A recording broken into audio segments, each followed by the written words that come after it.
Good morning, good morning, good morning. It is Wednesday the 28th of May 2025. Welcome to the show. It's Morning Brew here on Politics Social. Big shout out to Scott and Kate in the chat. Gallifreyan Ren, Veg Pie, how you doing? We've got Pete's Music and Diz in there. We've got Victoria. We've got Elle.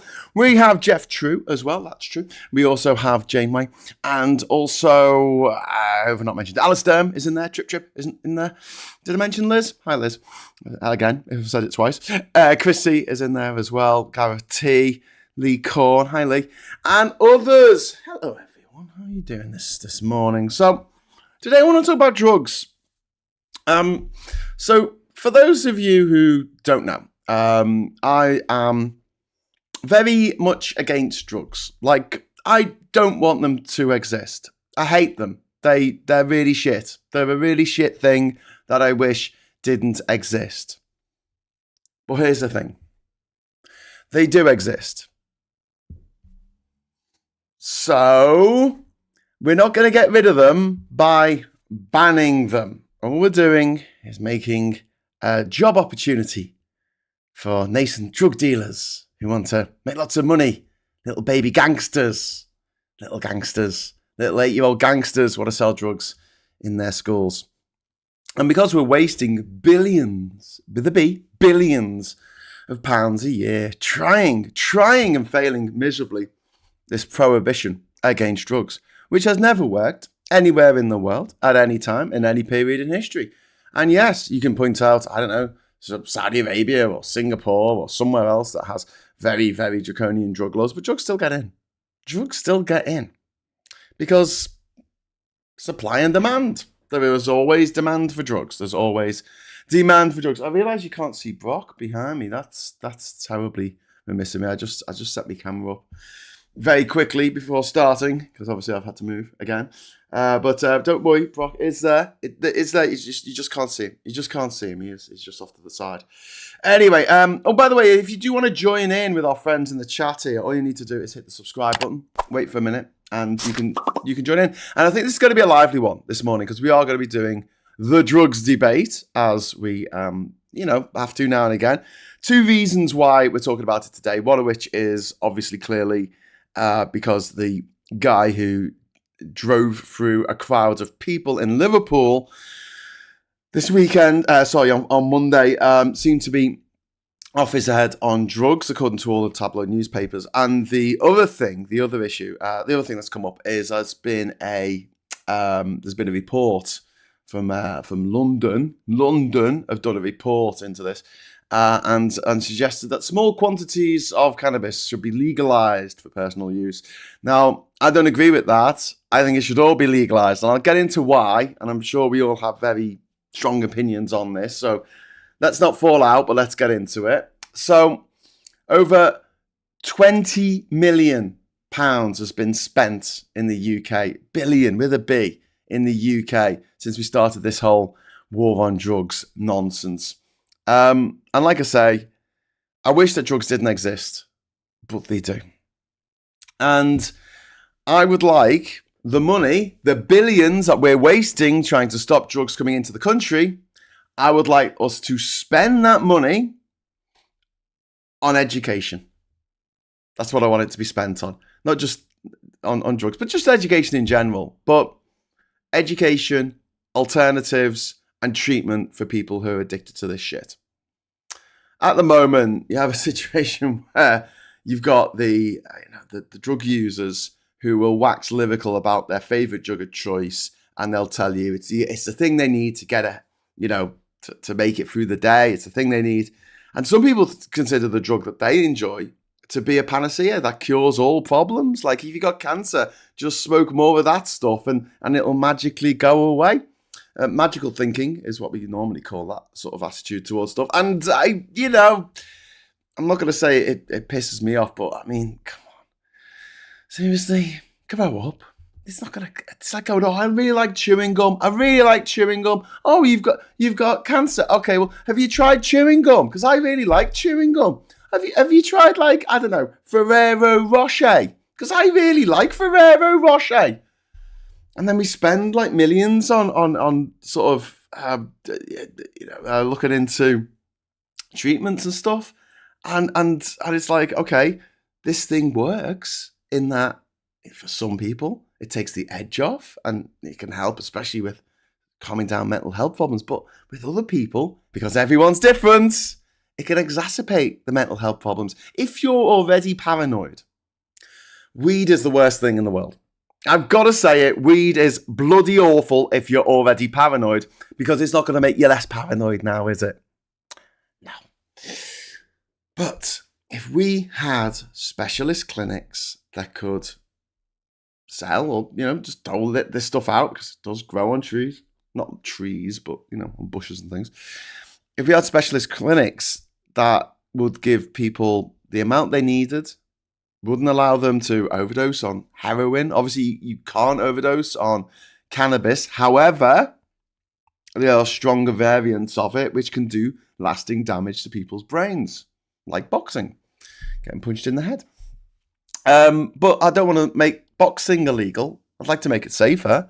But I know that if we made boxing illegal, we would just drive underground and it would become even more dangerous. And you could make this argument ad absurdum. Is that the right correct? Ad absurdum? To absurdity. And say, well, Graham, you can't stop cockfighting. Yeah. You can't stop bear baiting. Yeah, you can't stop dog fighting, can you? Can you, Graham? No. So why don't we make that legal as well? Well, the difference with that is it's not as pervasive, shall we say. They're wrong. And they are illegal, and they should be illegal because people are being cruel to animals, and that's already illegal. That's an illegal thing, and anyone who indulges in that nefarious activity should be brought to book and put in jail for a very long time. But here's the thing. Our jails are overflowing at the moment, and there's a lot of people in jail for non-violent drugs offences. A lot of people in jail for non-violent drugs offences. They could all be released. We'll have loads more space to put the people who are doing illegal dog fights, cockfighting, whatever in the UK, cruelty to animals. There'll be more space for the people who are being cruel to animals. But it was 1971. 1971. So 54 years ago that Richard Nixon declared drugs public enemy number one. And the leaked tapes from that era, Nixon taped everything and then the tapes got leaked. Nixon aide John Ehrlichman, he said the war on drugs was meant to, and this is his words, criminalize black people and hippies. Yep, that's why it started. And then we had this escalation in the 1980s. And then obviously we're talking about the US here, but Britain carried along. So there was, I'm going to get this wrong, right?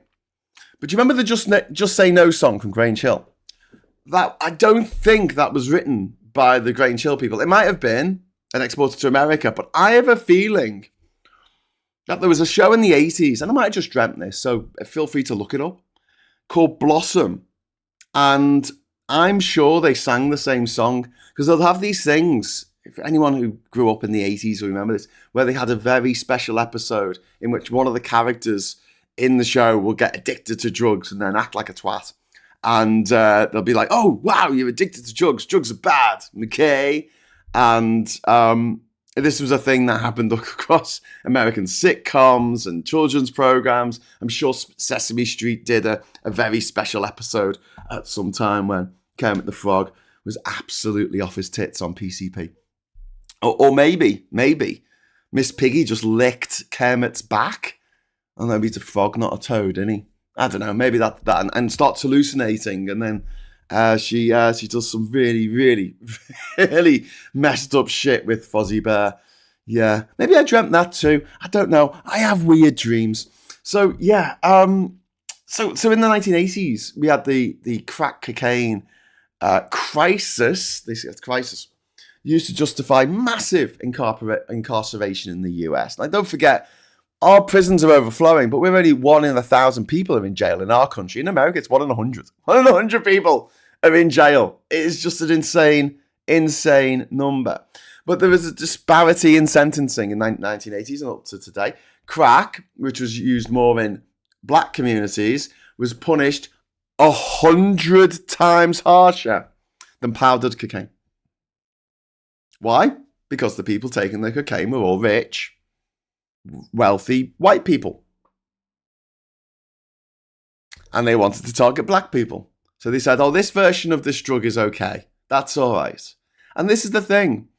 I know literally hundreds of people who have done cocaine, right? I've never done it, never will do it. Fucking hate it. I hate the way people behave when they're on it. I'm ADHD, probably wouldn't touch the sides. I don't know. But I know hundreds of people who at some point at a music festival or a night out or whatever disappeared and come back with a bit of fucking powder around their nose, right? And started behaving like a twat, which is what cocaine does. It's like a cheat code.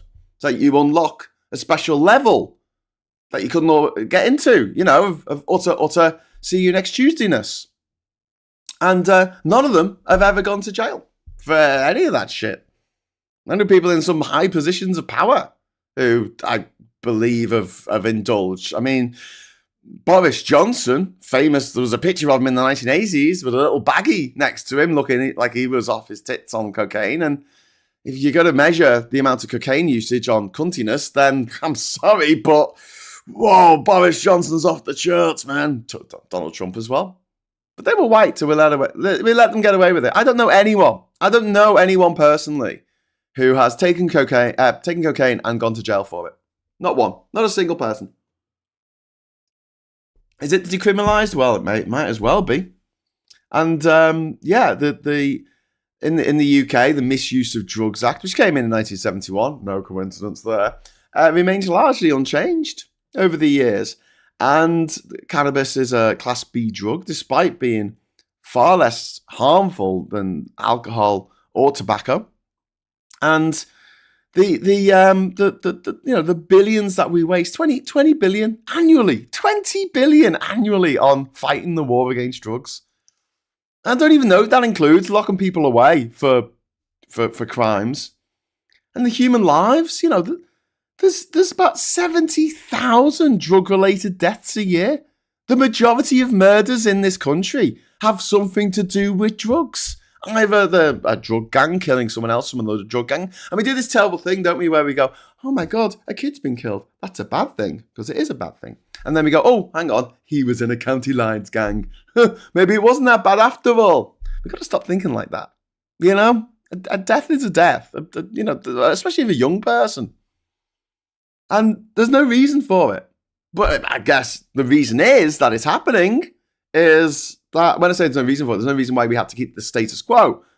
The reason why these kids are stabbing each other and shooting each other, county lines gangs, whatever, is because there's no other criminal activity that is as easy or as safe. I say safe as in, like, you know, if you go around burgling people's houses, you will get caught at some point in someone's house because you will mess up and there'll be someone in the house and they might have a baseball bat. I don't know. Or a cricket bat in this country, I suppose. But the reason why they do it is because what else are you going to do? Are you going to rob cars? It's bloody impossible to rob cars these days. They've got immobilizers on them and you need a digital key to get in. You got to rob houses? It's difficult, but you're going to be a diamond thief? I suppose you could do that. Human trafficker? I can't see an 8-year-old dealing women on the playground in any given school in the country. But they can deal drugs for the big brother. So yeah, I mean, there's and then the number of murders that are committed. A lot of murders clearly are domestic disputes that a man kills a woman. Twice a week, a man in this country kills a woman and it's their partner or a close family relative. And a lot of those times, drugs play a role in it, play a role in that murder. So does alcohol, by the way. So I'm not letting alcohol off the hook here. It's a shitty thing, which I wish didn't exist, but it does. And I know there's going to be people in the chat going, but what about alcohol? What about alcohol? Yes, we need stricter laws on alcohol. I think that the drink drive limit should be in England like it is in Scotland and Poland, 0. Absolutely nothing. You are allowed to have no booze inside you. But also, as a little addendum on that, if you drink up to the limit, the lag in your responses is about a second. The lag, 0.1% of a second. It's a very small difference between someone who's completely stone cold sober and someone who's at the limit for driving.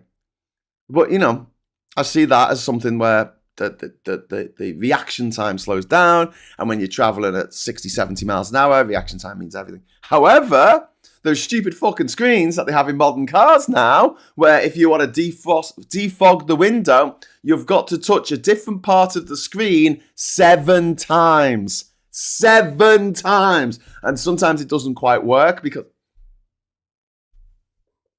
Now, when I had my little Ford Fiesta, I knew where the defog buttons were and the little dial to turn up to get the fat. And I could literally be driving and not take my eyes off the road, lean over and just feel the button, press the button, turn the little knob, turn the knob to go and blow up to the windows. And there you go, defrost our windows. Wonderful, wonderful. But now it's all done by, you got to go to like a website, type in the website address, www.airconditioning.com. Then you've got to say, yes, I'm happy to take the cookies from this or not, Then you've got to go into, you've got to solve a Sudoku, you've got to do Wordle, you've got to order something off Amazon, clearly, obviously, because that's what you've got to do every time you go on the internet. And then finally, if you're lucky and you've beaten Bowser, you can finally then turn on the defog windows, which takes about half an hour and requires 1 million presses of the buttons. I know I'm exaggerating a little bit, but not by much. But screens in cars are 10 times more distracting than being a bit drunk. So we need a law against that really, really quick. Really quick. But I've talked about that before. But yeah, billions spent. Billions on policing, war, courts, prisons. I was going to say war then. And war. Bloody war. Yeah, war. I mean, who funded the Taliban? Heroin users across the world. Thanks for that. and then you've got the sort of the fact that I haven't mentioned about the prisons, but also black people 9 times in this country more likely to be stopped and searched for drugs in the UK. And middle class white kids do cocaine every fucking weekend with absolute impunity. And the disproportionate use of stop and search has been highlighted so many times, but the racists love it. The racists love it. And what we're effectively doing here is we're policing a health issue like it's a crime. And that doesn't work. So let's look at somewhere where they've walked away from that, like Portugal, which decriminalised all drugs in 2001. Overdose deaths plummeted. HIV infections fell by 90%. But here's the critical point. Drug use did not increase.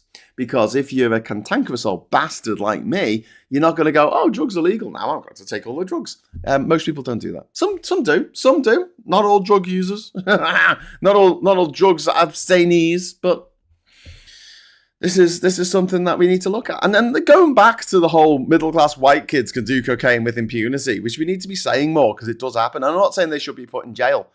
I don't think anyone should be put in jail for doing drugs. I think that the whole system is messed up.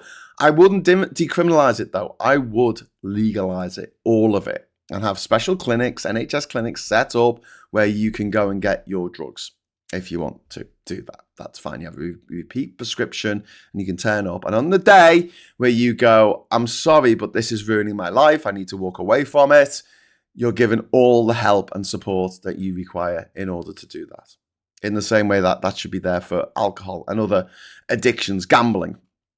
And that's the thing, like there's a way of making something legal but safe. And we don't necessarily do that. With gambling, for instance, we don't make it as safe as we could. We have gambling ads all over the place. Every time I turn on the bloody internet these days, I see a fucking advert for gambling, which is funny because I don't gamble. So I'm like, whatever, the great bit of targeted advertising for me there. Google, well done, dickheads. So the fact that the only time I've ever clicked on a gambling ad is when I've accidentally, when you've got YouTube on your phone, and if you turn the phone off, the video stops. So you kind of just, and you can't touch the phone because anywhere you touch on the screen will take you to a gambling ad. Yeah. Accidentally. I've butt dialed effectively an ad. But yeah, Nigel Farage and Boris Johnson and Aaron Banks and all these Richard Tice and Rees Mogg and all these gobshites, right? I always think of the guy from Stark. Do you know the Ben Elton book? It was made into a TV series with John Nettles, was it? No, he's played by Chirac. Sorry, it was made into a TV series in the 1990s and had this aristocrat who was building a rocket to go and live in space. And he was a heroin addict, but it was okay because he's rich. And that's the joke at the end of Brass Eye. Remember Brass Eye from, I don't know, 25 years ago now? Oh my God, we're so old. But the drugs one, where they got all these celebrities to say that people were off their tits on cake, which is a made-up drug. They got a question in Parliament. I think it was David Amos who asked a question in Parliament. I think it was him, the Tory MP. I think he asked a question about cake in Parliament and what the government was doing about it. It was a made-up drug. They were literally said it was a made-up drug. But at the end of that, it's got Chris Morris, who is very posh, actually. He's privately educated, as is Amano Iannucci and everyone else who gets to make comedy on TV or do a travel show. But he says at the end, you know, I'm a drug addict, but it's okay. I'm white. So, yeah, I don't know if I'm making a very coherent argument. Coherent? I don't know. But I just think, you know, man, it's not... it's not the best. It's not the best situation that we have at the moment. I'm just trying to look up who the actual John Neville, not Nettle, Neville. His name was. He played Lord De Quincey in Stark, Ben Elton's Stark. Ooh, okay, so I'm going to just jump into the chat. MDMA is used to treat PTSD. Yep, I agree with that. Buttons and knobs for the win. Screens are ridiculous. My late surrogate mum was addicted to opioid. The amount of over-the-counter medication she bought with opioid, including the med, every day was unbelievable. Colin, and I would have loved for your surrogate mum to have the opportunity to get off that stuff. I wish the 20 billion we're wasting every year. That's nearly £2 billion a month, or 1.8 billion a month we're wasting on this war on drugs. That's completely failed. Imagine if all that was spent on education and rehabilitation, spent on treatment, and people said, I want to get off this stuff. And Elle says, I tried pop, it gave me a migraine. Ooh, bloody hell. I thought it was used to treat that. Well, Elle, it might work for other people. This is what does my head in about people's attitude towards medicines and drugs. I know some people who are mad into well, they were in their 20s. Obviously, now they're parents. They're like, oh no, drugs are bad. I would hate my kids to do drugs. And I'm like, you used to. Yeah, but that was a difference somehow. But yeah, so many people. And if you like this, have a think about why you are like this. But are happy to do drugs, happy to take a pill off a stranger in a nightclub and getting their face off till the morning hours. But I'm not taking this particular I'm not doing this medical procedure that's proved to have worked for lots of people because it might not work for me. I've heard about side effects, etc., etc. It's like, well, yeah, I mean, the exact same narcotic, drug, medicine, whatever, it'll do something different to one person than another. They'll be standing next to each other. Someone will have different side effects to another person. So some person who has really bad migraines might feel their symptoms massively relieved by taking some cannabis oil or smoking weed or whatever, right? But it makes it worse. It makes a bad situation worse. I think the only exception to that is like, if you're paranoid, don't think that pot is going to make you less paranoid. Oh my God. Oh my God. Oh my God. I do blame, and this is my own pet theory, and don't think I'm being all morally superior here or whatever, but I do blame cocaine and cannabis for the rise of Trump. Stay with me on this one, because cocaine, you could see, that is a direct line, isn't it? The city bankers, city wankers, Silicon Valley, nerds, drugs, thinking that they're the king of the world. Because they're off their tits most of the time on ketamine or whatever. Cocaine, in this case. You can see that. I think you can draw a straight line. But also, a lot of people who vote for Trump are conspiracy theorists. And while not all potheads are conspiracy theorists, every conspiracy theorist I've ever met in my life, and I'm sure someone's going to jump into the chat now and go, well, I'm a conspiracy theorist, Graham. I think you're a lizard, and I've never smoked weed in my life. But every cannabis user, heavy cannabis user that I've met in my entire life, everyone who's been way into conspiracies to a point where they think 9/11 was a hoax, that January 7th was committed by Antifa, that that man didn't land on the moon, Princess Diana was assassinated, blah blah blah blah, the usual shit, right? They've always been massive potheads, in my experience, and I know that the plural of anecdote is not data, but in my experience, everyone I've met who is just crazy fucking paranoid about shit and thinks that the royal family of aliens, you ask for their email address and it usually ends in 420, and you're like, oh, that's interesting. Chemtrails, fucking chemtrails. Oh, and anti-vaxxers going down that route as well. And we need to make more of the fact that people who are anti-vaxxers are eugenicists. We need to explain this to people in a way that they can understand. They are eugenicists. The policies that you're promoting in your anti-vaccinated world is that the weak need to die. The weak, the people who are susceptible to getting measles and mumps, rubella, Japanese encephalitis, yellow fever. They don't really care about tropical diseases so much, but they want the weak to die. And you saw this as plain as day when Robert F. Kennedy stood up last month and said that autistic people will never fall in love. Never get to fall. They'll never get to be cool. They'll never amount to anything. Some of them can't even go to the toilet by themselves. I don't know who he was talking about. I know loads of autistic people and to certain, levels of autism, but no one I've met can't use the toilet. And I've met like hundreds of people who are autistic. I mean,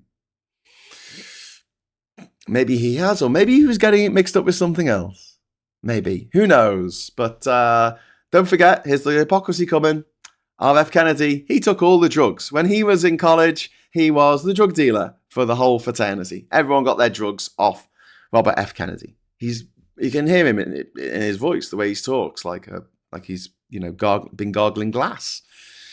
And he's not the healthiest specimen to be in charge of American health services, but that's who they picked.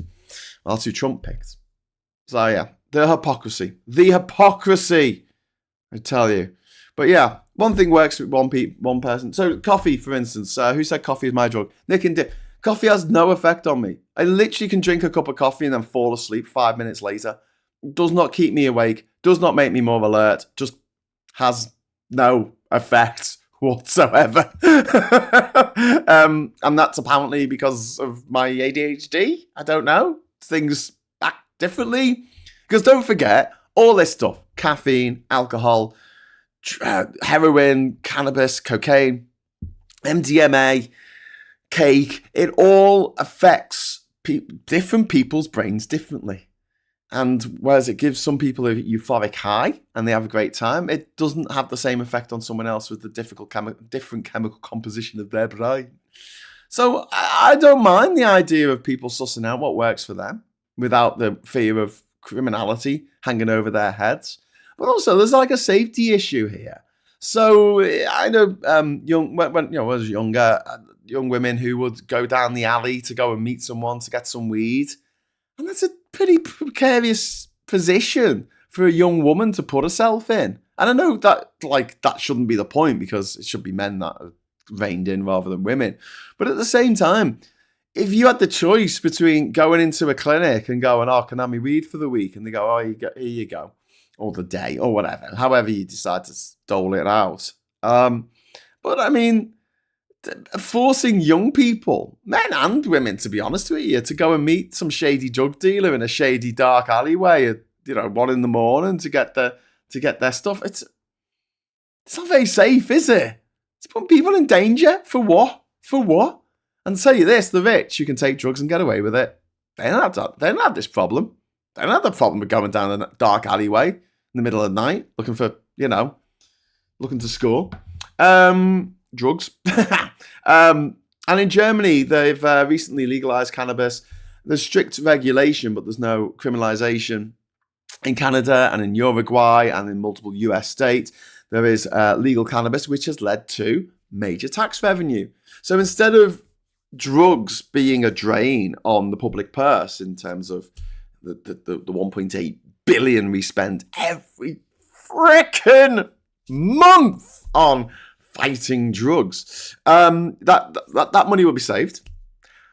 The people who need help would have more help, and you'll get tax money on it. We're not going to give it away for free, but it'll be less than you pay to a dealer, and it won't be caught with crazy shit. There'll be no chance of having an overdose because you won't be given enough to have an overdose. And if you are caught, trying to sell drugs, then the prison sentence, because we can free up all the prison sentences for everyone else, could be multiplied by a ridiculous amount. And it would become as daffy as trying to, sell aspirin. I know that's a bad example because aspirin is obviously not particularly addictive. But I can't see a lot of people going into the criminalized enterprise of trying to undercut the NHS on selling particular prescription medication. I mean, it might happen, but if the police are breathing down the neck, and obviously it won't cost as much to police it, and we'll be getting money from the tax. Maybe we can use the money from the tax to police it better. And also we can spend loads of money going into schools and explaining this shit to kids. Because at the moment, here's the drugs education you get in school, even to this day. Drugs are bad. There you go. So what happens, right? Smoking's bad. Cannabis is bad. Drugs are bad. Cocaine's bad. Okay. So you leave school. Oh no, maybe you're still in school. And you're offered a cigarette and you smoke it. And because it's filled with chemicals that addict you like crazy, the most addictive substance in the world is chemical-laced tobacco that they sell in cigarettes in this country. You get addicted and you're like, oh, okay, I need this now. I'm going to make myself smell of someone dying of lung cancer for the rest of my days. Hurrah. I'm going to make everyone around me smell of that as well because I'm such a nice person. And then it's not that big a leap to someone to give you a jazz cigarette, some marijuana, some weed, right? Not that big a step. And you smoke your weed and you're like, oh, I didn't die. Oh, I was told in school that drugs were bad. And this feels good. I feel good. I'm having a good time. And I'm not dead. And what do you think that is? It's a gateway drug. Because they're like, well, this is all right for me. Everything's all right for me. Let's go. And like, it would seem a bit mad to me that we would make illegal a particular brand of alcohol. It's absinthe. It's far too alcoholic. We're not going to sell that anymore. Or what was it? It was Absolute Yellow or something. It's a bad name for a drink. Bad colour for a drink. And it was like 80%. Was it Smirnoff? One of those vodka companies did like an 80%. You used to get it in the Revolut bars. Revolution bars. Do you remember them? And there was a particular one. It was like 80% proof. Blow your bloody head off. But it was legal. And people had it. And went, oh, bloody hell, I've got a headache. I'm not doing that again. And people learned not to do it again. They found their level. They found what they were happy with and what was okay. Because this also feeds into this idea that the medication of everyday life is a bad thing. But if you are in need of a particular chemical to balance the chemicals in your brain, there should be no stigma about that. I'm kind of sick of seeing people going, oh, you're sad? Well, you should go for a walk. And I'm like, yeah, that might work some of the time. But if we talk about depression for a moment, there's different forms of depression. In the same way, there's different forms of cancer. There's different forms of PTSD. There's different forms of ADHD. There's different forms of autism. Depends what you've got, right? And the main two forms of depression are environmental depression and non-environmental depression. So you've got the type that I don't know that's the proper terms for it, but whatever. You got the type of depression that comes around because sad things happen. Marriages break up, your dog dies, your best friend passes away, or someone that you love is ill. And that makes you incredibly sad. And while it's still depression, it's still absolutely depression, that kind of sadness needs to be treated in a very different way to the standard definition of depression, which is you wake up one morning and you're sad and you have no idea why. You got everything going for you, life's a breeze, it's all good, and then suddenly, bang, you can't get out of bed. You can't. You just can't. You can't bring yourself to get out of bed. And no changing the environment around that person is necessarily going to fix that. I mean, it might for some. But for the vast majority, they need more than that. They need therapy. They may need medication. And if they do, don't belittle them. Don't make fun of them. Don't go, oh my God, you're on drugs, are you? Oh, you need drugs to survive. Yeah, some people do. Some people just need it every day. And if you do, that's fine. But do it safely. Your brain's a bad chemist, but your drug dealer's an even worse chemist. They just want to sell you stuff. More stuff. Because at least with the NHS, there'll be a limit on things. You won't be able to overdose. You'll be given the correct amount through titration that your system needs for you to function each day. Take the stigma out of it. Absolutely. So yeah, I would rather see a public health approach to drugs. I want to see the criminality just blown out the water, and I want to see a public health approach. I want clean needles, testing, medical supervision. I want to reduce deaths, overdoses, crime, public nuisance, people on the streets doing drugs. I want to reduce that. And in Switzerland and Canada, they have heroin clinics. And they've not stopped people from taking heroin, but they haven't increased the number of people taking heroin. One of the things we found in Switzerland quite quickly was that the average life expectancy of your junkies doubled. It doubled overnight. Why? Because they weren't dying. It wasn't because there was loads more of them. Or loads of old people went, I'm going to start taking some heroin now. And also, younger people stopped taking it because it lost some of its chic. It became not cool. It became something like that, you're on the bus to school and you go past a clinic and there's these sketchy junkies, like this in the street waiting for their hit. And you're thinking, that's not sexy. That's not Kate Moss and Pete Doherty. Heroin chic. And yeah, I mean, the people stabilize. They stop committing crimes. They can get on with their life. They don't need to break into your car to rob the bag out your car in order to fund their drug habits, because you can get on the NHS. It's fucking cheap and monitored. And if you go and do something fucking horrible, like you get behind the wheel of a car while you're off your tits on cocaine, then we've got the medical evidence, haven't we? Not just from your taking a sample of your blood once you're arrested, but also the fact that you are in a particular clinic, you're registered there. And yeah, I think that information, if you're in a crime, should be shared with the police. And the amount of drugs you're allowed in the system when you drive and the amount of alcohol you're allowed in your system when you drive should be zero. Absolutely zero. If you've been drinking the night before and you're still drunk the next day, fuck them. Sorry, you shouldn't be getting behind the wheel of a car. End of. So yeah, we need education, not propaganda. We need honest drugs education, where we teach that drugs generally not great, but not going, all drugs are bad and they're all as bad as each other, because they're not. And some drugs can really help people. I mean, when we talk about MDMA, speed, like the medication for ADHD is, for some people, speed. It's effectively speed. And because of what it does to the ADHD brain, it helps regulate. Because one of the problems with ADHD is dysregulation. It allows ADHD people to just get on with shit that they would otherwise be, task paralysis. Nothing will get done. And So yeah, I'd like to see it. I'd like to see, not just the harm reduction, but also want to get rid of the gangs and cartels. Like, I explained this to someone once who was quite into their nose candy, quite into their Bolivian marching powder. And I said to them, aren't you bothered about the fact that every day there are thousands of farmers in Bolivia and Colombia who are having to grow cocaine in order to keep the mob bosses sweet? And trigger warning for what I'm about to say.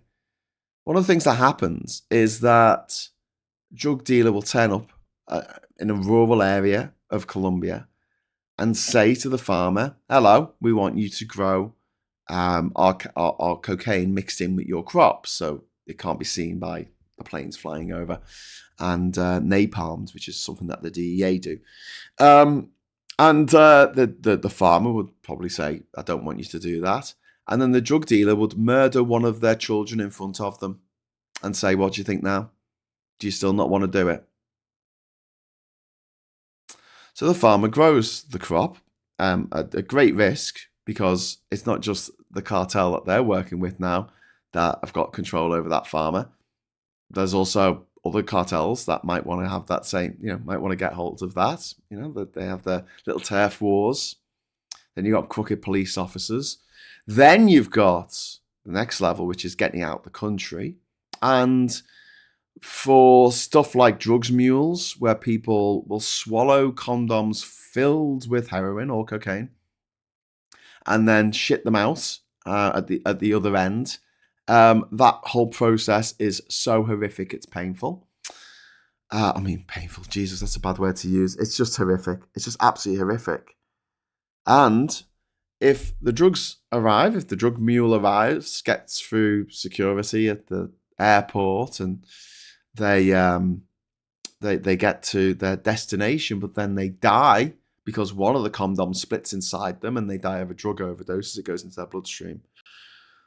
Do you think that the drug dealers will just let them, have a funeral or something, or repatriate the body of the drug mule that's come over from Colombia? No. They'll cut her open and take all the drugs out. And that could be some of the drugs that you've snorted. It could have come out the body of a dead drug mule. So there's that. And then you've got the local crime that is funded by drugs. You think that kids in this country could afford a gun? A gun? It's very hard to get a gun in this country. You think they could afford that if they weren't dealing drugs? Fuck no. Like I said, they're not going to stop, human trafficking, because they're 8. They're little kids. They're in school. They're not going to be running an international crime syndicate. I don't think. It's not very likely, is it? And so you've got the drugs, and then you've got drug. I missed out a step. The drug countries, the narco states like Russia, like Guinea in West Africa, who make so much money through dealing drugs. Russia gets drugs smuggled out of Afghanistan to its friendly neighbours to the south of it, Uzbekistan, Tajikistan, Turkmenistan. There's routes available, and then the gangsters, the Russian gangsters, who probably give Putin a kickback. They must do, because otherwise Putin wouldn't allow them to thrive. They bring the drugs into Europe. So you've got these routes that are just laden with blood. And then, you get to the local area, and you've got these kids buying all these weapons and stabbing each other and causing all these problems. And then you've got, on top of all that criminality, you've got the fact that your local friendly drug dealer is probably using that money to fund other criminal enterprises that they wouldn't otherwise be able to fund, like prostitution and sex trafficking and shit like that. Not your 8-year-old drug dealer, but if you're part of a gang that run a city, this city is ours. It's not great, is it? It's not a great situation we got set up. So if you do a line of coke, there's a line of blood, a trail of blood leading from your little posh private fucking members club in Soho all the way across to South America, all the way to the grieving mother of a farmer's child who's been killed in front of them to make a point by the drugs cartels. The drugs cartels who make billions each year, because you're not going to stop this. You're not going to stop it. So let's be honest about it. Let's be honest. The black market thrives because of prohibition. We get rid of prohibition, the black market stops thriving. Do you buy knockoff alcohol? Do you? Do you fuck? Does anyone? No. Why would you? Mental. That would be absolutely mental. Why would you buy a bottle of questionable origin for your vodka or your whiskey or your cider? Well, you just wouldn't, would you? If someone gave you a blank can of beer and went, that's all right, mate. It's my version of Stella. You'd be like, mate. And I've tried some homebrew. Yeah, I think I'll stick with me Peroni. Jenny 77, thank you very much for your information. Dido Harding is being questioned by the COVID inquiry today. I hope they give her a hard time. Thank you very much for the super chat, Jenny. Yes, I really hope. Dido Harding, privately educated, of course. And she took she was allocated £37 billion for an app that never worked.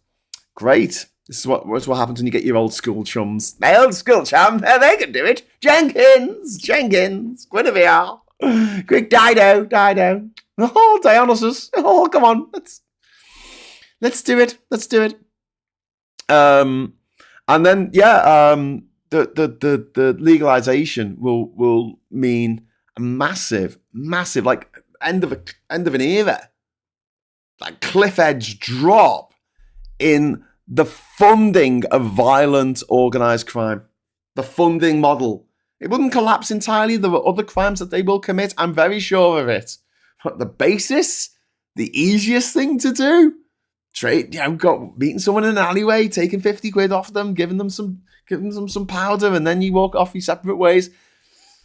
I mean, yeah. And then you've got the absolute in America.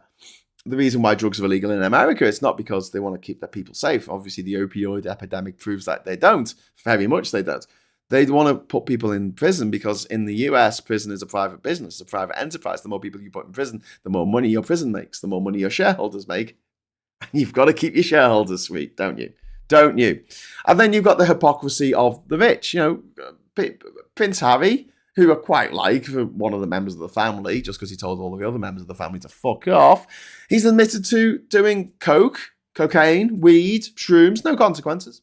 Nothing at all. If you're a working class black teen with a joint, well, in America, you get thrown in jail. If you're in Britain, it'll go on a criminal record. And then if you go to apply to ever visit America, they always ask if you ever taken drugs. And you've got to say no. Which most people lie about because they have taken drugs, just that no one's ever found out that they have. But because you were black and you were a teenager and the police are more likely to pick on people like that, you were found with a small quantity of cannabis on you when you were 17 years old. That goes on your record forever, it seems. And normally, if you do something naughty, if you murder a few people, that gets expunged from your record. Not murder, but if you do something naughty, you can get expunged after a while. Whereas this, no, that stays on there forever, and you've got to announce it if you ever want to move to the US. So if you're a working class black kid, you're not going to get a green card in the US, but Prince Harry will. There's a hypocrisy right there. Don't even try to defend it, you can't. And what could the future look like under a legal, well-regulated market? Licensed, controlled, taxed, like alcohol. Age restrictions, advertising bans, which I think we should have with alcohol completely. I think there's definitely with gambling. There should be a ban on advertising for gambling. It's not great. It's not great. Growing up, you couldn't see into the bookies. The windows had to be you couldn't see into them. Do you remember this? The windows had to be all like boarded up essentially, or they had to have like a sign or slogans written all over them. And and you went into a betting office and it was like a grubby little place with stubby pencils. It's not like that now. And gambling, thanks to the internet, has gone crazy mainstream. And these gambling companies, many of whom are offshore, so they don't pay the right amount of tax. You do. When you gamble, you've got to pay tax on that bet. But when the companies that are making all the money from these bets, because the house always wins, a lot of them are based offshore. They're based on Isle of Man or somewhere, and they get away with paying a lot lower level of tax than would have been paid had, say, you've gone to the supermarket and spent your money on actual buying stuff rather than spending it on a moment of joy and then despair. That is gambling. Hope and despair. Can I have some hope and despair, please? Just a little shot of hope and despair. Okay, that'll be £10. Okay, here's my £10. Hope. Despair. Anyway, so and we could have a system of healthcare over handcuffs. Treat addiction as a medical issue. Expand mental health services massively. Decriminalisation is the way to fix broken police community relations at the moment. And like this report that's come out doesn't really disagree with much of what I've said this morning. And you've got the mayor of London going, yeah, we should decriminalise cannabis for small amounts.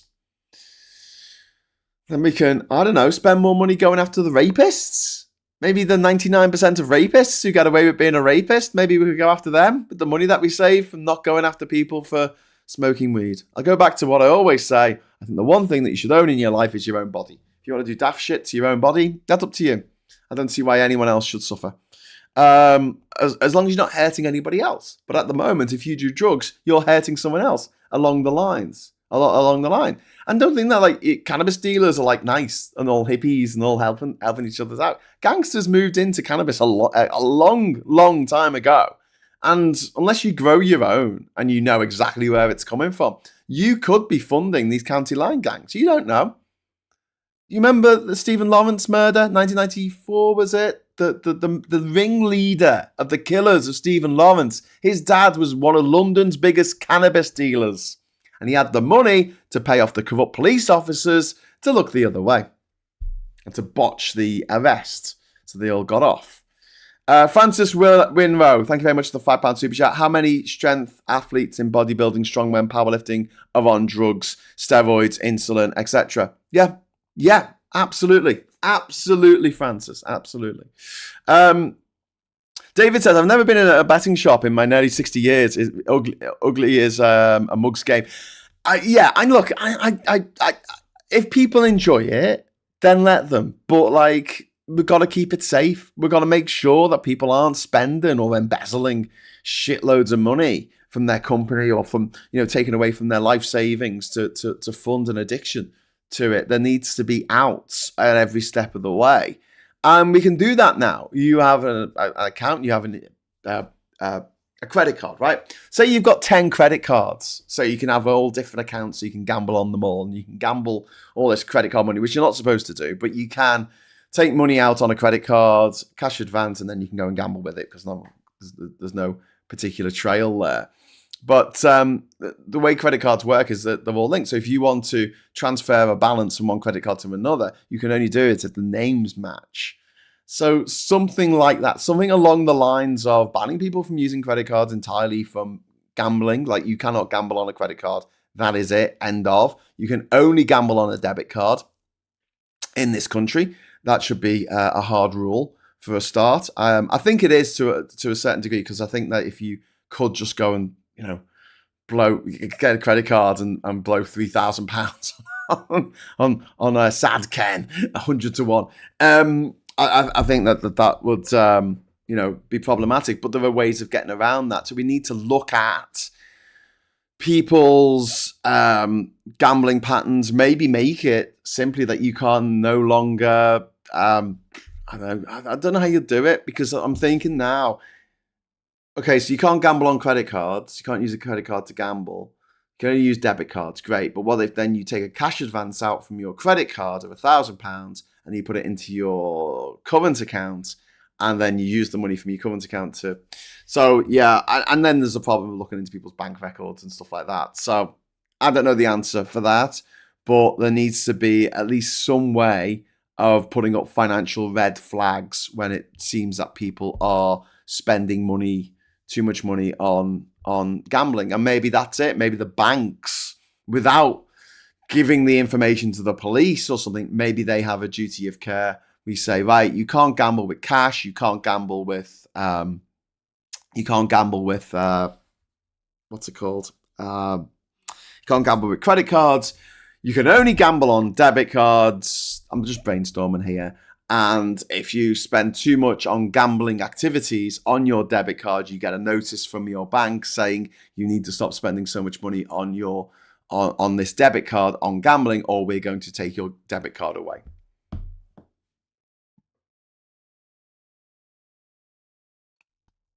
A proportion of your income or whatever. And there needs to be services for people who have fallen into gambling debt to help them. One of the things that the Tory government did is they got rid of what they called citizens advice bureaus. They got rid of a load of legal aid for people. I mean, they're just classic Tory shit, but what do you expect? But, all in all, I want to just say, we want fewer deaths. That's it. From doctors to police to parents to activists, that's what everyone's saying. We want fewer deaths. If we legalise drugs, we regulate it, we have it administered through the NHS. Yes, some more people will take drugs than before. I'm sure they will. I won't, but I might be an army of one in that situation. I don't know. But if people are doing it safely, what's the problem? What is the problem? Seriously, as long as it's not upsetting me or anybody else, as long as they don't get behind the bloody wheel of a car, as long as I don't have to smoke as long as I don't have to smell their cigarettes, their weed, whatever, as long as I don't have to smell that, I don't care. Go with God. Do what feels good to you, as long as you're not messing it up for anyone else. Tim, thank you very much. All fixed odds betting machines should be banned. Seeing way too many cases of people betting their entire wages on payday. Couldn't agree more, Tim. Couldn't agree more. I can't believe they're not banned. I mean, there's a limit now, isn't there, of like £100 or something, but it needs to be massively, massively regulated. Not to death, but if someone can come up with a reason why we couldn't have a debit card thing where you have to use your debit card, and there'll come a point where you're using too much of a portion of your income.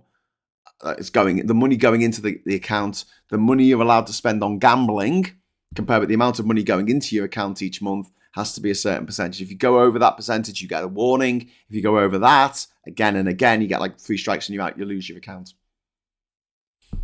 And then you have to get an account with another bank, but obviously banks share information. That's what a credit rating is. And it says, no, don't give the person a bank account because they'll just gamble all the money away. And then you have to get a specific bank account that's created by the government that you literally cannot gamble on. It will not work. If you try and buy a lottery ticket, if you try and put a bet on a Ladbrokes or the Paddy Power, whatever, it will not work. End of. And we have the technology to do this shit. Thanks so much, Tim. I'm going to just do a quick top. I didn't do a goal, did I? I should do a goal. Let's just do. I'm just upsetting everyone today. I don't know. I haven't read too many of the comments. I was like, Graham, you're a dickhead. What are you talking about? So listen, right? I'm going to just do a 15-minute, right? Any colour. Don't worry about it. I'll go on to. I'll do the papers. There you go. Put 50p in the idiot, and I will continue to chunder on. Optimistic nihilist. It's an addiction. People want the thrill of winning and are desperate for the financial escape ladder when so few will ever get that opportunity. Gambling addiction is a symptom of a broken society. Yeah, it is optimistic nihilist. You're right. It is a symptom of a broken society, but there are safety measures we can put in place. There are safety, and we can do, and that kind of thing is something that I think the government should really be looking at. Mr. Tusk says, years ago, quite innocent mates who grew lots of plants and had house raided, lived behind a police hostel with windows looking onto their place. I mean, raided in the 1980s. Scratch cards are a blight for many. It's insane. Yep. There was a rumor the owner wanted it burned down anyway because he couldn't get planning permission to convert the building. Not proven. My town. Dodgy. Never. Kate says there has to be a separation between medicinal and recreational and addicted use of drugs. Yeah, I mean, there already is. Like, there are drugs that you can get for medicinal purposes. Heroin is still on the electoral register? What the fuck is wrong with this one? It's still on the medical register. You can still get heroin from your doctor. Now, heroin is absolutely fantastic for pain relief for people who have had a heart attack, because one of the problems that they have with a lot of what's it called? A lot of painkillers. It can put extra strain on your heart for whatever reason. I don't know exactly how it works. If there's someone who's more medically inclined than I am to put me right about this. But as far as I'm aware, that if you've had a heart attack and you need pain medication, heroin is really, really good for that. However, because of the stigma around heroin, above all other opiates, doctors are reluctant to prescribe it. But it can be prescribed for medical purposes in this country. We just don't, in general. But it can be. There's a company up in Scotland, I think they're in Scotland, called McFarlane, who have the sole distribution rights. I don't know if this is still up-to-date information because I learnt this many moons ago. But they have the sole distribution rights for heroin in the United Kingdom. Alistair, thank you very much, Alistair, for the £1 super chat. That's very nice of you. Thank you. Doesn't surprise me. Matty from Mac says, it smells bad. There's no reason to make something illegal. Get a grip. To the people saying this nonsense. No, I don't think it should be illegal. I just don't want to smell it, Matty. That's my point. I think it should be legalized, but I just don't want it anywhere near me. So while it's legalized, you're just not allowed to do it in the pub. I want smoking banned in pub gardens. I hate the fact that for a lot of the time we're in a pub and it's too noisy for my partner to be able to understand what anyone's saying. So we want to go and sit in the pub garden where it's a bit quieter outside. But then everyone's smoking in the pub garden, and you go out there, and it's like the trenches of World War I to non-smokers. You got to understand how horrible it is, and then people who smoke don't get this. It's like people with a really stinky dog. They don't understand how horrible it is for anyone else to come to their house when there's a really stinky dog in the house because they've become nose blind. They can't smell it themselves. They're like, oh, this is normal. This is normal. And you come in and you're like, what died? What fresh hell is this? Actually, it's not fresh at all. It's stinky. What stinky hell is this? I hate to say this, there's a correlation between education and gambling. Low income individuals are more likely to gamble to find an escape to their situation. That's true, Joanna, yes. And a lot of this is class war. Again, it always comes down to fucking class war, isn't it? The fact that you're going to be a drug dealer, you're more likely to be working class. You just are. Because you're more likely to do that in order to make your money.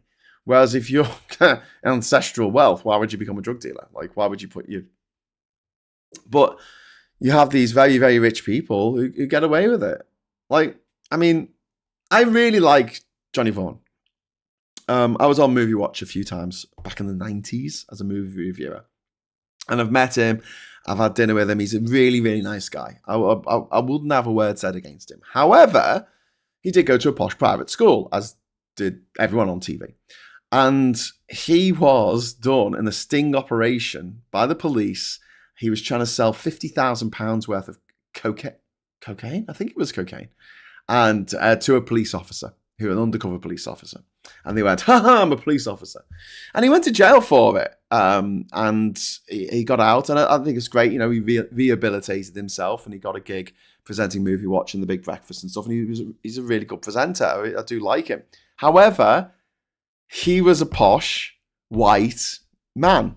Now, I put it to you that if the exact same circumstances of a black kid growing up in Norris Green in Liverpool, getting done trying to sell £50,000 worth of cocaine to a police officer, they'll still be in jail to this day.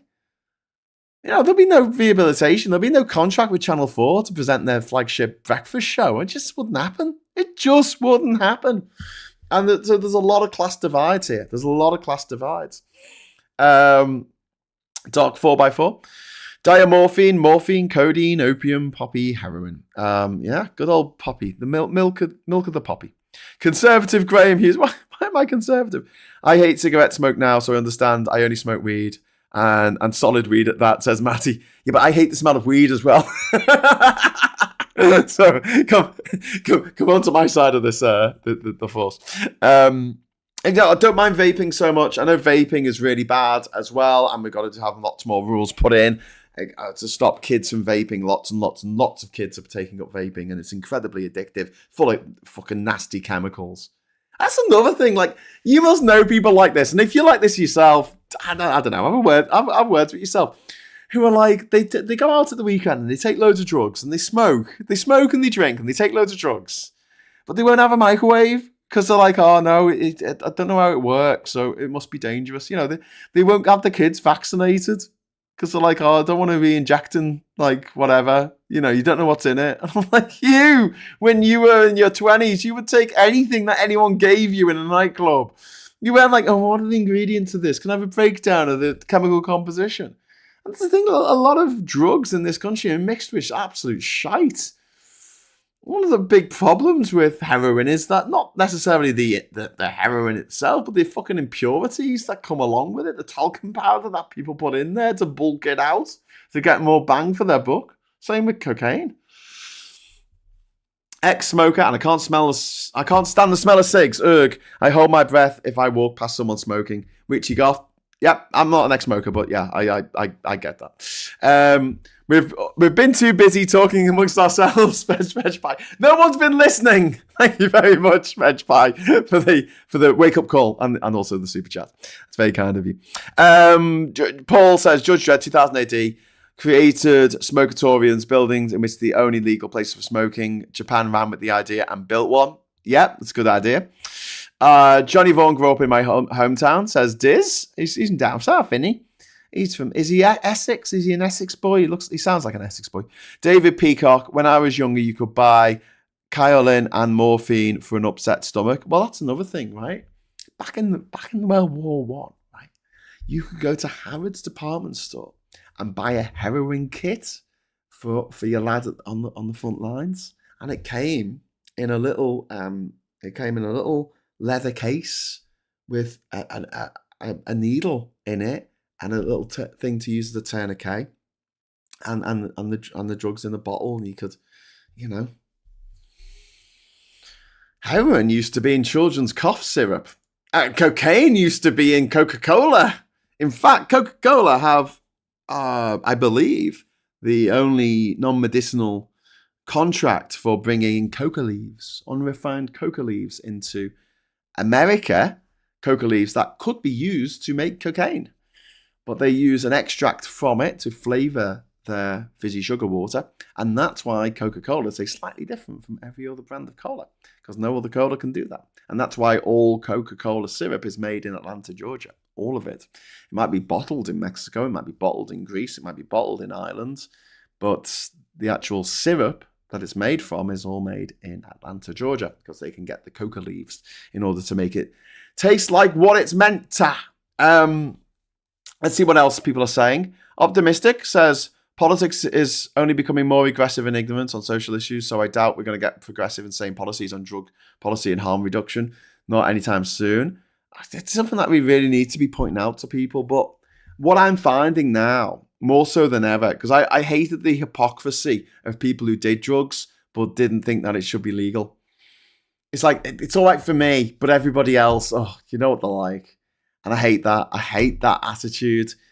And it's got worse now as I've got older, because a lot of the people I know who took drugs when they were teenagers have now got teenagers themselves. And suddenly, oh my God, it's just say no all over the shop. Yeah, don't take those drugs. They're very bad for you. They're very, very bad for you. I'm not going to be able to tell you why they're bad for you. They're just bad for you. And that's, yeah. The Great Binge, says Dark 4x4. Yeah, that's what it's called, from the 1890s. I think heroin was isolated or whatever, discovered by Bayer, the pharmaceutical company, in the 1890s, and they actually registered the trademark heroin along with aspirin around the same time. And that's why the names sound similar.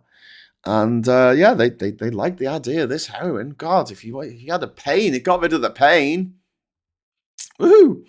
Tommy Robinson Crusoe was released yesterday, looking like a Yorkshire folk singer. Well, Pete, someone told me that he looked like an imam. Maybe we should point that out to him. I don't know. And Leanne Scott says, our Southern Comfort youth on the wagon for 25 years now. That's great. You get to a point as well where if you drink, it doesn't necessarily have a positive effect on you, especially in middle age. When you were younger, you could drink more. And as you get older, there might be some negative effects that you have now that you didn't used to have. I know that's happened with me. And I've cut down my alcohol intake, not to make the world a better place, not to, free my friends and family from the tyranny of having to put up with me and my stupid ideas, but more to do with myself, more to do with the fact that it's not as enjoyable as it used to be because it comes with some side effects that I never used to have. So it makes it a lot easier to go, oh, stop this.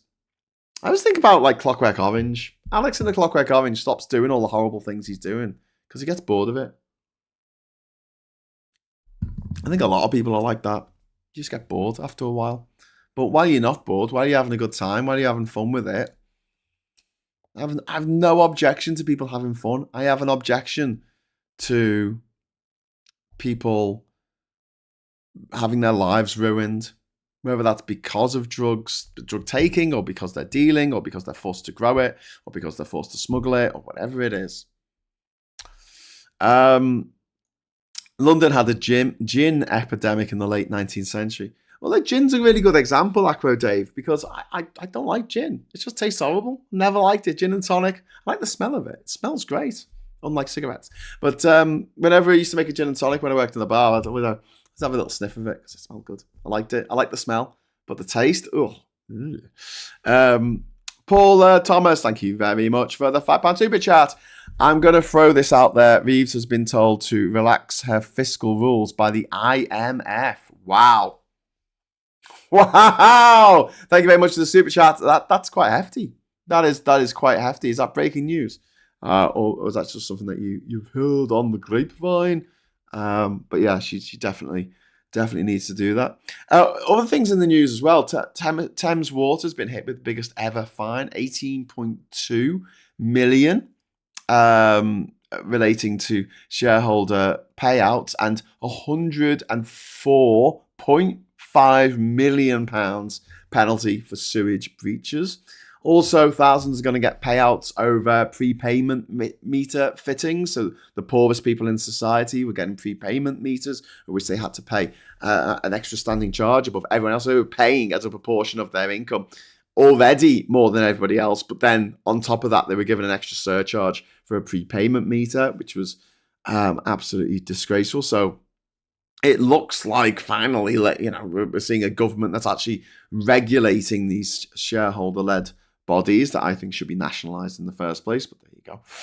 And Giant's Causeway visitors are urging people not to jam coins into the iconic rocks. What's wrong with people?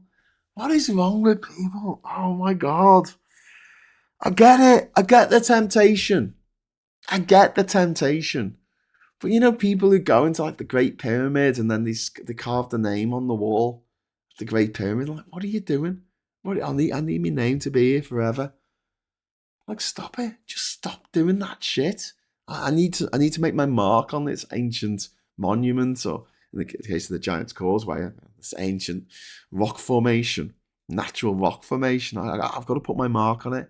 It's very human. It's very childish. People need to fucking graffiti tag. I like graffiti art. Me and Mike were talking about this at the weekend. There's a lot of graffiti in Brighton. There's some amazing graffiti art, some really fantastic graffiti art in Brighton. But then you'll have a wall that'll just be people fucking tagging their name. And you're like, well done, dickhead. Oh, you've written your name. Wonderful. Thanks for that. when people queue up to get the signature of a celebrity, would anyone do that to a graffiti? Maybe Banksy. I don't know. It's like, hey, I saw your tag. It was such a cool tag. It was like your name written in a certain, way. In that tag way, like graffiti artists do. Yeah, wow. Could you do that for me? Could you sign me a book on graffiti? I don't know. Maybe they do. Anyway, let's get back into what we were talking about. 18.2 million is nothing for them. It's more than nothing, though, isn't it, Vendetta? Up to this point, they've had to pay nothing. 0. So they've gone from 0 to 18.2 million. And plus there's 105 million that they're having to pay. Sorry, 104.5 million that they're having to pay for sewage breaches. Sarah says, I hope I'm included in the prepayment thing. I chose to have a meter, so wouldn't have the stress of having a bill every month, but was still hit with higher electricity bills that come with a meter. It's fucking ridiculous. It is fucking ridiculous. I hope that you do get the payout that you deserve, Sarah, because that was just, I don't know. Tell you what, talking of energy, I need to put the heating on. It's bloody freezing here. Well, once I finish doing the show, I'm going to put a coat on. Can't believe it's nearly June. Just Durham is the coldest place on earth. Heroin was named after heroin with an E, stroke hero, says Matty. It was a trademark. I barely drink now, not had a drink for months, says Vendetta. LSD, says Steve, was legal in the early 60s. It was only available in liquid form. At the time of which pure LSD dropped onto a sugar cube, the doses people must have had been taking were enormous. Vendetta, I think drink helped me to exist. I want to talk about this, right? Because I've chatted about this on the channel before, but when I was traveling, I wrote a blog every day, like religiously. Like I wrote so much. I wrote over 600,000 words on the odysseyexpedition.com blog over the 4 years that I was traveling. And I was really good with it. I was really good with getting my blogs written. Why? Because at the end of the day, literally at the end of each day, I would haul up somewhere where I was staying. I'd have myself a beer and I would write up what happened that day. And the beer, I didn't realize, helped me to focus, because alcohol has a certain effect on ADHD people that it actually allows them to focus on specific tasks. When I was writing my book, Man of the World, and when I wrote some of my scripts, I would sit on my hammock on my island, and I would have some very low alcohol beer with me, some Panama Lager or Balboa or something.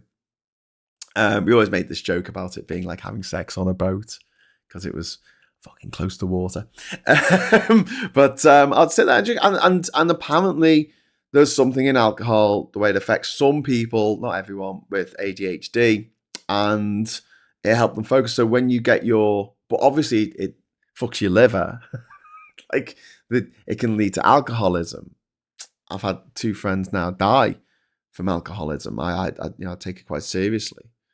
So it's quite interesting to go, all right, so I want that effect. I want the effect of the alcohol, but I don't want the side effects. And that's apparently what the ADHD medication that hopefully I'll be on by the end of the year gives. It gives that ability to shut the rest of the noise out, to just mute all the other tabs that are open in my head and just look at one thing and go, right, I've got to write my blog, got to write my book, got to write my script, got to write an article for Travel Magazine or whatever I was doing. And alcohol helped me. Obviously, I was self-medicating. I didn't realize it at the time because I didn't know fuck all about ADHD. I didn't even think I had it. I thought that was something that just kids had who were hyperactive, although I was hyperactive as a kid. But we didn't necessarily make the link back in the 1990s. We just said, Graham is very hyperactive. I don't think it's a disorder. And what we could do with doing is making sure that he gets, he's not allowed to have sugar. So I wasn't allowed to buy sweets from the school tuck shop. I had to get my mates to buy me sweets, and then they'll take a cut, wouldn't they? And it was just a stupid rule, because I could just go to the shop before school. I could get a bus into school and back from school. Get some Chewits or Mr. Freezy at the corner shop. No problem. I wonder if Graham remembers. He told us a story just 2 days ago. Yes, I do. I said that. I mentioned it. But they used to give people shock treatments too. Bloody violent, awful procedure, dreadful. And Richie Goff says that was me with weed. Maybe so creative. Got my distinction well stoned. Again, chemicals in the brain. Yeah, it helps some people. And so to just dismiss it all and go, it's all evil, like I say, I wish they didn't exist, right? Because of the harms they cause. But at the same time, they can help people. They can. But making it illegal to even find out whether it helps or not is just wrong. Vendetta said, but health issues needed to stop anyway. But since finding out I'm trans 11 days ago, I've been brain dumping, but I've been existing for 35 plus years. I'm now 12 because of, I'm now T2, teetotal, I guess that, because of booze. And then Kate says, I can't get assessed for ADHD because the NHS has been overwhelmed by adults trying to get tested. So I won't be able to get any medication for it, says Kate. There's a thing called the right to choose or something, which is like you take it's a private provider, but it's paid for by the NHS, and it's a way of not jumping the queue. You still got to wait like a year, but get your name down for an ADHD assessment. If you're an extreme case, you will get the medication. You will get put on titration a lot faster than you would if you are not an extreme case. And I'm apparently not an extreme case. Young Graham using sweet dealers for his fix. True. Not very good mates if they were taking a cut, says Joanna. I don't think they did. I don't remember it being policed very well because the people in the truck shop were other kids in the school. They didn't care.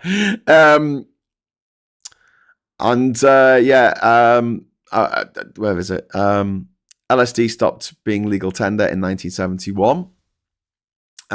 Legal tender? Oh, I get it. Pound, shilling, and pence. Oh, very good. Very good. You get a round of applause. There was a silhouette spray painted onto McDonald's in my town. Small one of a cow being hanged. Someone said it was a banky. The shop washed it off, though. Yeah. It's mad, isn't it? Pygmalion says, I have your autograph in my book. Yes, in the book. You asked for it. Just saying no one asks for a graffiti tag. I was like, can you come and tag? Can you come and do some beautiful tag work on this doorway, please? I don't think. Anyway, could be wrong. Kate, my doctor gave me a long form to fill out pre-assessment. Asked your GP for one as well. Right to choose is only available in England and Wales. I've checked. Oh, sorry, Kate. Shit. Aqua Dave, I was diagnosed with ASD around 10 years ago. Didn't make any difference to me. I always thought everyone thought I was weird. I always thought everyone else was weird. I was right. Yeah, everyone else is weird. Everyone's weird in their own weird way. We're all individuals. We really are. I'm not. No, we are. And Liam says, I'm a medical cannabis patient. It saved my life. It's fantastic. It works for some people. So find out who it works for. Find out who it takes, the edge off each day. Stop demonizing people for taking the medication that they need. Stop making criminals of people for taking the medication they need to lead a healthy, normal life. It's just, it's maddening. Hey guys, it's 4:27 somewhere on the planet. It is indeed. I said I was only going to do the papers if I got enough super chats, and I haven't. But sorry, I'll do it anyway. Because I love you. So we'll go over to the papers. We've got no question time today. No PMQs today, I'm afraid. Don't know if this will work. Yes, it did. Cool. We've got an all-new Harry Potter. These are the new Harry Potter kids. I hate them already.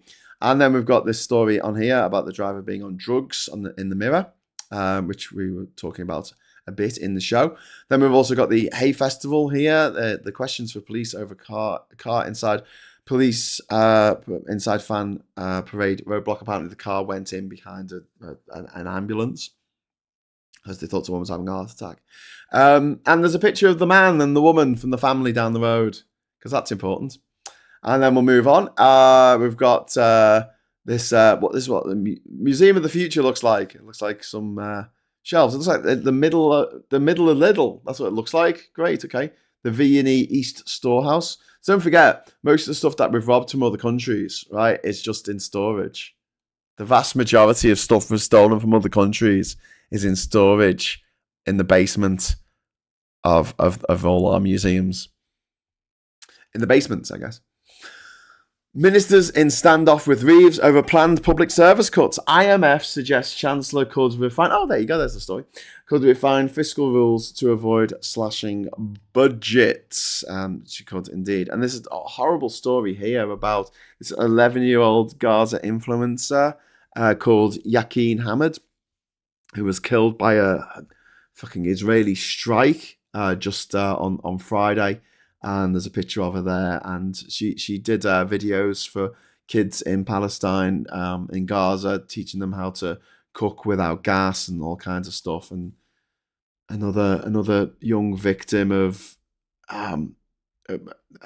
Israel's, quite frankly, insane and barbaric war against the people of Gaza. And the Liverpool driver had followed ambulance. That was what we were just talking about on the other newspaper there. We've got a picture of the fella there and the woman from the family, because we need that every day. Drug driver tailgating ambulance is how it's reported here in the Times. King defends sovereignty of Canada. And then we've got police safety fears over jail plan. Security leaders demand necessary resources to protect public following early release scheme, which is fair enough. I've got to say as well, I don't necessarily have a problem with there being pictures of the king today, because he was in Canada. I think he's still there. And this is important in terms of international relations. Okay, so I get it, right? At least it's not a front page story about the fact that Princess Diana wore a polka dot dress 37 years ago. Okay. Just putting that out there. We also had a super chat come in. Thank you so much to Paul Ewan. Because you're a rebel who ignores targets. I am. Don't tell me what to stay on target now. Use the force. Use the force. You turned off your targeting computer. Are you? Yeah, I'm cool. I'm good. Just gonna use the force. Just gonna use some space magic, because I'm a space wizard who uses space magic. Woo, woo, woo, woo. And then we've got cop parade driver was on drugs on the Star. Parade driver high on drugs. Picture of the man. Liverpool car attacker was high on drugs. Farage policies would risk Truss mini-budget style chaos. Economists warn. Yes, they absolutely would. Security questions over Liverpool parade. Horror. And then we've got the Telegraph there, a picture of the man looking very smug with a piece of paper. Look at him. Look at him. Look at. That's a caption competition, isn't it? You know, your mum is quite a looker in the bath. Cannabis should not be criminal, says Khan, which is what we're talking about today. And the HMRC plans for tax raids on pensions. And then we have the Financial Times here. King's speech backing for Free Canada. Rising fiscal tension forces Treasury shift into shorter-term borrowing. That's not good. And then we've got parade suspecting drug drive arrest on the front cover of the Metro. So just to go back to what we were talking about at the top of the show about drugs. Legalising all drugs will not stop people doing stupid shit. Like what that guy does in Liverpool. It's not going to stop people getting high and getting behind the wheel of a car. All you can do is mitigate against people doing mad shit like that. But if we made it illegal to gamble tomorrow, how would that stop people from embezzling from their business to gamble? Because gambling will just go underground. In fact, it would make the situation with people embezzling from their company in order to go to Vegas, well, not Vegas, but go on to Paddy Power or whatever gambling site they go on. It will make that situation worse. Of course, it would make it worse. So I don't think that anything is a panacea. I don't think that anything is going to make. I do not think there's a simple solution to all of life's problems. But there are steps that we can take to make things a bit better for everyone, for society, for people who don't want to be mired in drugs, criminality, who don't want to be meeting someone in a dark alley to get some recreational weed. That whole thing just blows my mind. Like, why anyone would defend that system. And it's unfair as well. It's grossly, grotesquely unfair. There is a class bias. There is a racial bias. It's problematic from the top down, from the middle out. What's it called? Daily Express emergency headline: Princess Diana still dead. Shock horror, says Aqua Dave. That's very true. Everyone is popping off. Really, community theatre could be a thing, a new hobby for them. Yeah, true. Leanne Scott. Liam Fairhurst, the regulations in our country is a joke surrounding cannabis. The flowers are not the same quality as the black market. The effects are a lot more effective medically, though. Well, here's the thing. You can get poppy seeds from your local garden centre. You can't get cannabis seeds. Just saying. Just saying. You get poppy seeds on your burger. The Princess Diana dress summed up in Depeche Mode song New Dress. It lists bad news stories to be less important than dying a new dress. That is very true. Vendetta says chaos. Yeah, some people talking about it on YouTube. Also, I can see myself post everything in an elegant green dress, but I find it hard to see myself as a dressed woman. Well, I mean, it's a process. So good luck with it. Liam says, thank you, Diz. Mainly over on TikTok. I need to start up on YouTube, though. Yeah, YouTube is where the money is. You can get paid for TikTok. TikTok's cool, and I like it. And I probably spend more time on TikTok on my phone than I watching people's videos than I do on YouTube. YouTube has so many ads, it drives me up the wall. Apparently, they're putting ads in videos. Because I never used to have adverts in my videos. You'd have an advert at the beginning of the video and you have an advert at the end of the video. And I didn't want the adverts in the actual video itself. But now YouTube have automatically putting ads in all your old videos, which is annoying, to say the least. Have you ever heard the unsuitable Bryan Adams song, Diana? No, I haven't. And Pete says, I did Amdrams for 30 years. Great lifestyle, plus it kept me out of trouble when I was a teenager. Oh, cool. Amateur dramatics, my friends. Amateur dramatics. But yeah, in conclusion, we need to grow the fuck up and we need to legalise all drugs. And I'm sorry if someone left a really good comment earlier saying, no, Graham, you're wrong. The system we have at the moment is perfect, and if you legalise it, you're just going to create more problems. I think we'll have to just agree to disagree on that one for now. Tim Ballum, thank you very much. The pension tax raid is closing a loophole set up by the Tory government that was used to avoid inheritance tax. So thanks very much for that from Tim. Super chat, thank you so much. Right, I'm off to the two Davies channels for my Angry Scott paper review. See you later. Brilliant. Okay, well, enjoy time with Indie Truck Davy, is it? Truck Indie Davy? I don't know. Something like that. But in the meantime, thank you so much for watching. My words coming up on the screen is not in the right place. There you go. Get that ready for next time. No PMQs today. I'll be back later, hopefully today, with the delectable Rachel to talk about, I don't know, shit. Anything but this. So watch out for us at 6 o'clock tonight. Thanks for the super chats, Tim and others. Super chats. Thank you very much for watching. Thank you for all the banter and the chats. I pressed the join button. Join the channel. Thanks very much. Hit the like. Hit the like. That came off too quick, didn't it? Hit the like button before you go. Thank you. And until next time, I'll say thanks for watching. Hello, good evening, welcome, and goodbye.